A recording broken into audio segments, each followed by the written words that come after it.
Bonsoir tout le monde, j'espère que vous allez bien. On est mercredi, donc rendez-vous hebdomadaire pour vous parler de mes lectures passées, mes lectures en cours et mes lectures à venir. J'ai fait 2 lectures sur la semaine passée puisque j'avais pas fait de vidéo mercredi dernier. Donc je vous laissais avec L'exécutrice, le tome 2, Trahison de Jennifer Estep aux éditions J'ai lu dans la collection Crépuscule. C'est une lecture commune sur Livre Addict. Donc le tome 1 a été une très bonne découverte et ce tome 2 fait encore un grand plaisir.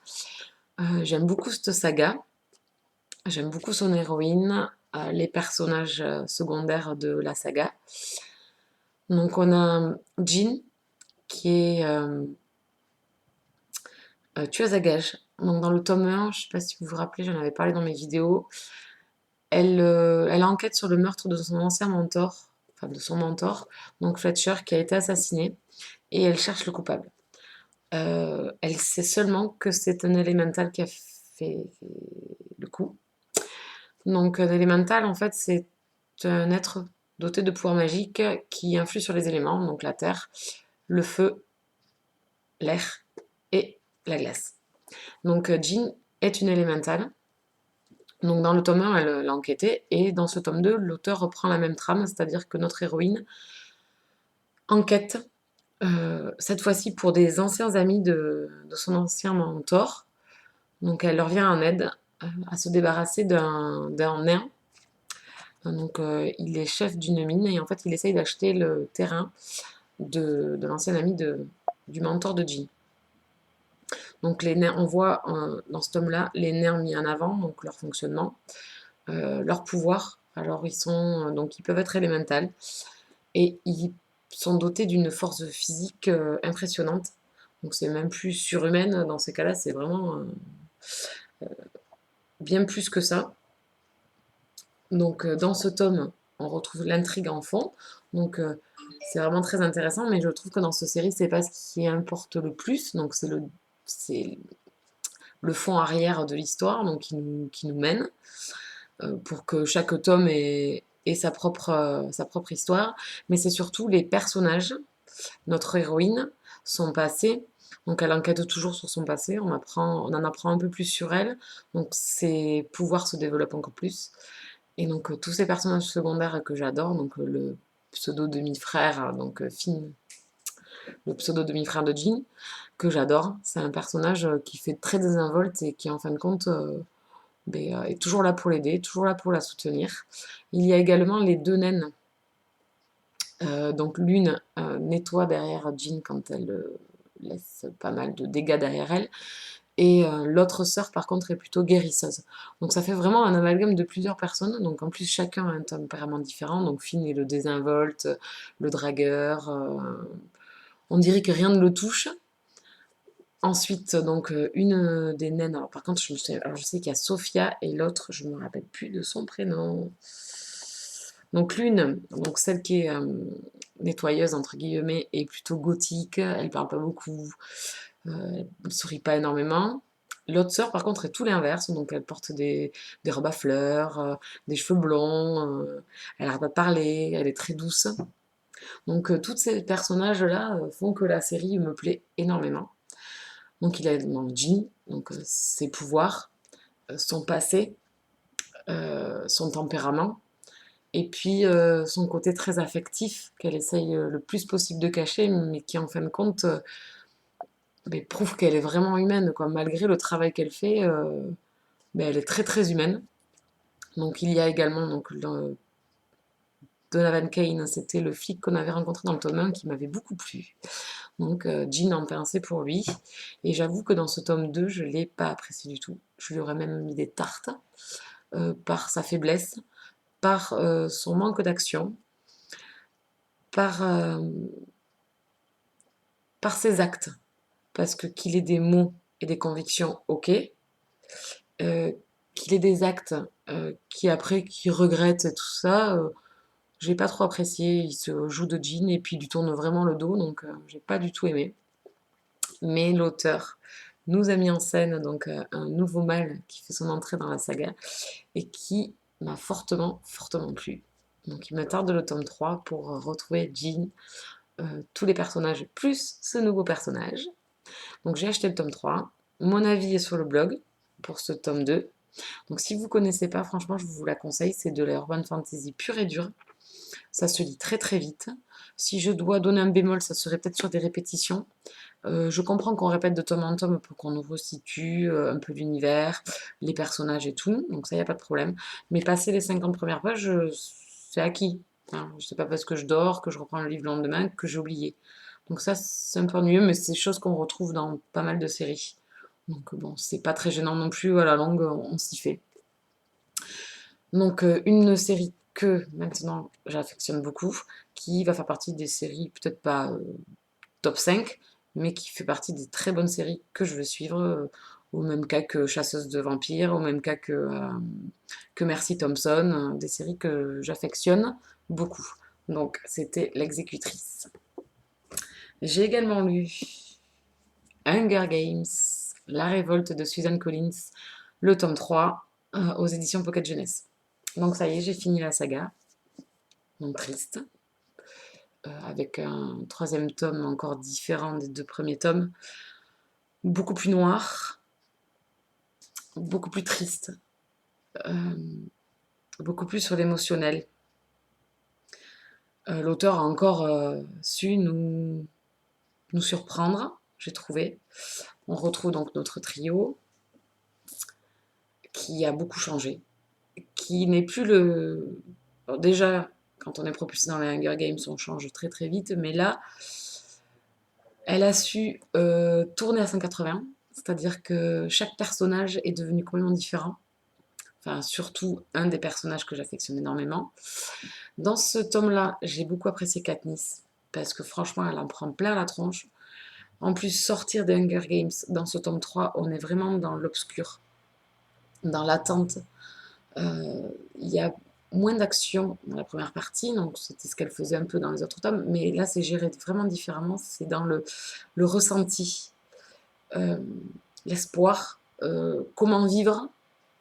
Donc c'est vraiment, vraiment du gros lourd. C'est une saga que j'aime beaucoup, j'aurais jamais cru. C'est une dystopie, donc j'en avais pas lu. C'est du young adulte. Et franchement, du premier tome au dernier tome, j'ai adoré. Il n'y a pas d'autre mot, donc je ne vais pas vous spoiler sur l'histoire et tout ça. Une fin que l'auteur a choisie. Elle aurait peut-être pu voir d'autres scénarios, c'est certain. Moi, ça m'a plu parce que c'était touchant. L'épilogue m'a vraiment touchée. Parce que par des mots simples et des actes simples, ça m'a vraiment, vraiment touchée. Donc j'ai adoré. Dans ce tome-là, Katniss, il lui arrive plein de choses. En fait, on n'a pas le temps, vraiment, de pleurer ou de s'apesantir, parce qu'à chaque fois, derrière elle, ou derrière les personnages de l'histoire, il leur arrive tellement de choses qu'on n'a pas le temps de s'apesantir et de pleurer à chaudes larmes, parce que la minute d'après, il se passe autre chose encore de plus grave, euh, de plus difficile à accepter. Donc en fait, Katniss, elle n'a pas le temps de voir les choses venir. Elle est un pion, et ce pion-là, eh bien, il est bougé, et il lui arrive plein de choses horribles. Donc vraiment très prenant, très dur. Et j'ai quand même versé la larmonnette à la fin parce que c'est très triste, quoi. C'est des on se dit que c'est un monde horrible, ignoble, que tout est bon pour la manipulation, même quand on pense être du bon côté, que c'est des enfants et que certains sont très jeunes et qu'on les voit vivre des situations affreuses et puis très adultes. Les pertes, parce que forcément il y en a, hein, ça s'appelle la révolte. Hein, quand on se révolte, il n'est pas toujours très fleur bleue et dans la paix et la bonne humeur. Donc c'est vraiment un tome génial, c'est vraiment une saga superbe.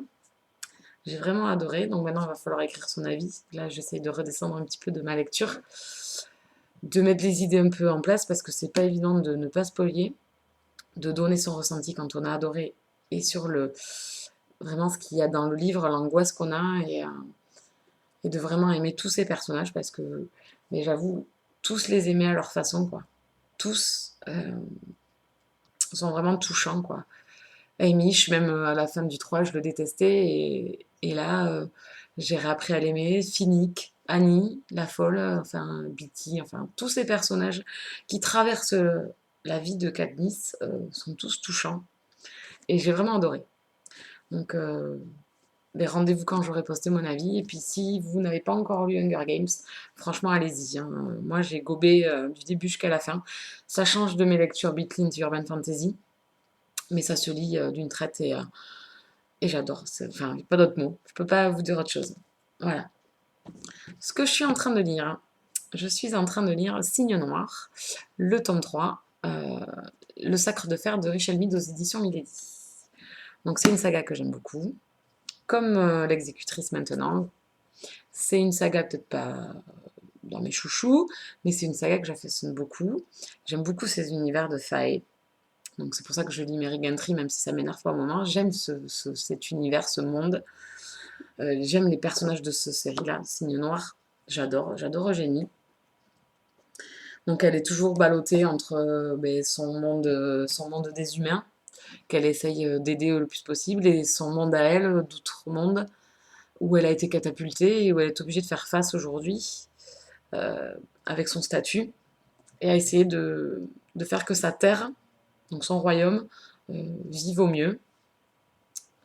Donc on retrouve le trio, Eugénie, Keio, Dorian. Donc là j'avoue que j'ai commencé à apprécier Dorian, mais il est comme les enfants. Dès qu'on a le dos tourné, il fait une bêtise, donc là j'en suis à le détester. J'aime beaucoup Kyo donc depuis le début, mais je le trouve pas assez puissant, on va dire, pour Eugénie. Mais je l'aime beaucoup, hein. J'attends de voir l'évolution de leur... Bon, j'ai lu quelques lignes, donc je me doute ce qui va se passer. Euh, mais Eugénie m'énerve. Elle est ballottée l'un l'autre, ça c'est qu'avant, même Dorian lui fait une réflexion dans le livre, pas très sympathique, et j'avoue que ça devient pénible. Mais ce qui donne l'attrait aussi de nous énerver, donc de passer l'un à l'autre, c'est l'intérêt aussi de la saga. Donc là, j'en suis à 270 pages. Donc j'espère vite le finir parce que j'aime toujours autant. Donc pour l'instant, ma faveur va toujours à Kyo. J'ai apprécié Dorian, là il m'énerve. Et là, j'avoue que c'est vrai qu'à la place de Génie, je réagirais comme elle. Le seul bémol, c'est le balayage entre la fin du tome 2, où il s'est passé une chose vraiment horrible pour Eugénie, et qu'il a, que tout va bien dans le meilleur des mondes. Donc j'ai un peu de mal à m'y faire, mais bon, au bout de 270 pages, j'avoue avoir un peu oublié. Donc j'aime toujours autant, si vous ne connaissez pas cette saga, je vous la conseille, si vous aimez le monde des Cid, des Fae, enfin là c'est des Noblions, ou des étincelants comme on les appelle, mais c'est le même principe. Donc Signe Noir. Ensuite, ce que je compte lire donc La fille du soleil noir, esprit impur, le tome 1 de L.M. Hanover, pardon, aux éditions Milady. Donc c'est une lecture commune avec les copinotes du groupe Bukina Swap, donc en lecture commune pour le vin. Donc j'ai lu quelques conclusions d'avis sur cette saga, qui n'est pas dans les meilleurs, mais bon, qui est de la Beatlint, donc je pense que je vais apprécier, même si je suis pas très excitée de m'y plonger. Donc on verra bien. Et ensuite, si j'ai le temps, j'aimerais lire Transcendance, le tome 2 de l'âme de la nuit de Maria Jo Romale. Donc je le repousse parce que j'ai mes lectures communes à faire passer avant. Donc j'espère vraiment pouvoir le lire dans la semaine. J'avais beaucoup aimé le tome 1, j'avais beaucoup aimé l'univers que l'auteur a créé. Donc c'est un peu d'un univers d'ange, enfin ange du bien, ange du mal, un peu pour résumer, avec une histoire d'amour, forcément, une plume vraiment très agréable de l'auteur. Déjà, ça y fait ça. Enfin, c'est une auteure française. Donc, je vous donne rendez-vous dès que je l'aurai lu. Donc, je sais que j'ai passé le tome 1 à Yumi et qu'elle adorait. Donc, après que j'aurai fini, je te l'enverrai. Voilà. Donc, ça y est, je vous ai tout dit sur mes lectures. Donc, vous avez le tome 2 de l'exécutrice sur le blog.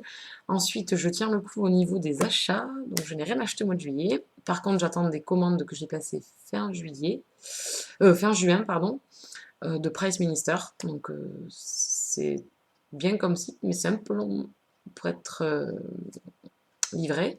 Ensuite, je vais faire une vidéo de ma mailbox parce que j'ai reçu 2 partenariats. Enfin, un partenariat et un livre voyageur. Et des marque-pages que j'ai gagnés au Boudoir et Carlette. Voilà, donc je vous embête pas plus longtemps, je vous fais de gros bisous et je vous dis à dimanche. Ciao ciao!